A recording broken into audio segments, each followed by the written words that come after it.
नमस्कार दोस्तों, मैं राजकुमार मौर्य प्रखर इंडिया यूट्यूब मंच पे आपका स्वागत है। यूपी की 9 विधानसभा सीटों पर उपचुनाव हो रहा है। यह उपचुनाव 2027 के लिए सेमीफाइनल बताया जा रहा है।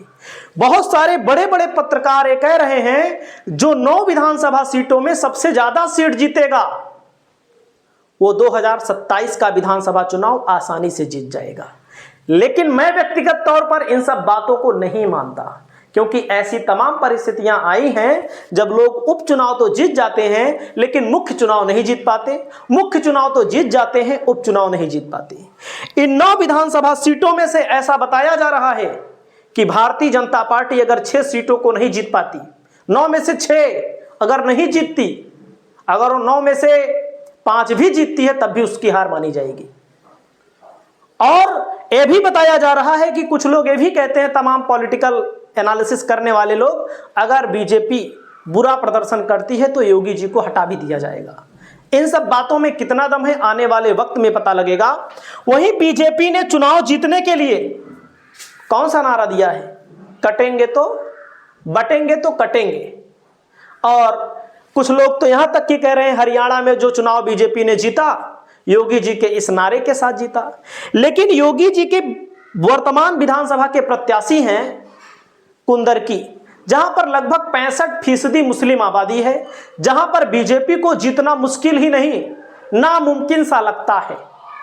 वहीं पर बीजेपी की प्रत्याशी इस वेश में घूम रहे हैं, मतलब कि बीजेपी के प्रत्याशी ने यहां पर जो टोपी लगाई है आमतौर पर मुस्लिम इस टोपी को लगाते हैं। और इस वीडियो को, इस फोटो को इतना तेजी के साथ सोशल मीडिया पर वायरल किया जा रहा है। और यहां पर तमाम यूजर क्या क्या लिख रहे हैं मैं आपको बताना चाहता हूं। बहुत सारे लोग तो ये भी कह रहे हैं कि क्या उपचुनाव हारने के बाद बीजेपी के प्रत्याशी समाजवादी पार्टी में शामिल होंगे? क्या ऐसा हो सकता है? आप लोग कमेंट करिएगा।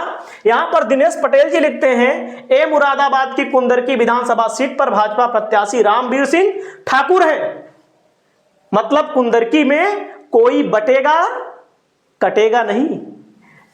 हद है भाई नौटंकी की। यानी कि ये जो नारा दिया गया है मुसलमानों से भड़काने के लिए नारा दिया गया है। अगले सोशल मीडिया यूजर क्या लिखते हैं, यहां पर आप देख सकते हैं। सूर्या समाजवादी लिखते हैं, ए मुरादाबाद कुंदरकी की उपचुनाव के भाजपा प्रत्याशी रामवीर सिंह राठौर हैं। वोट लेने के टाइम मुसलमान बन जाएंगे, उसके बाद मुसलमानों के खिलाफ जहर उगलेंगे। पीडीए समाज के लोगों ऐसे बहरूपियों से सावधान रहना, ये कह रहे हैं। और वहीं पर मैं आपको थोड़ा सा दिखाना चाहूंगा कि कुंदरकी विधानसभा में कब भारतीय जनता पार्टी जीती है, कब समाजवादी पार्टी जीती है। आप लोग थोड़ा इसको भी देख लीजिएगा। आप यहां पर देख सकते हैं 2022 के चुनाव में जियाउर रहमान वर्ग, जो अब संभल के सांसद बन चुके हैं, 43,162 वोटों से चुनाव जीते थे। बीजेपी 2 नंबर पर थी, यहां पर कमल प्रजापति को लड़ाई थी। और मोहम्मद रिजवान, जो रिजवान है बसपा से लड़े थे, यही रिजवान अब सपा से लड़ रहे हैं। तो आप समझिएगा मोहम्मद रिजवान की अपनी खुद की लोकप्रियता भी है। अब समाजवादी पक्ष का वोट यहां पर बढ़ने वाला है, 100% बढ़ने वाला है। 2017 में देख लीजिएगा, वही मोहम्मद रिजवान जो बसपा से लड़े थे 10,821 वोटों से जीते। और वहीं पर देख सकते हैं 2012 में और 17,201 वोटों से जीते। 1996 में अकबर हुसैन 200 वोटों से बीएसपी यहाँ जीती थी, सपा 2 नंबर पर थी। और 1993 में यहाँ पर भारतीय जनता पार्टी जीती थी। अब आप देख सकते हैं भारतीय जनता पार्टी 1993 के बाद कोई चुनाव यहाँ पर नहीं जीत पाई है।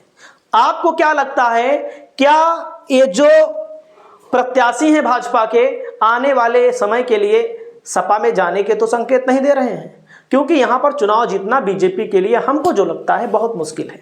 आपकी जो राय है आप लोग बताइए। नमस्कार।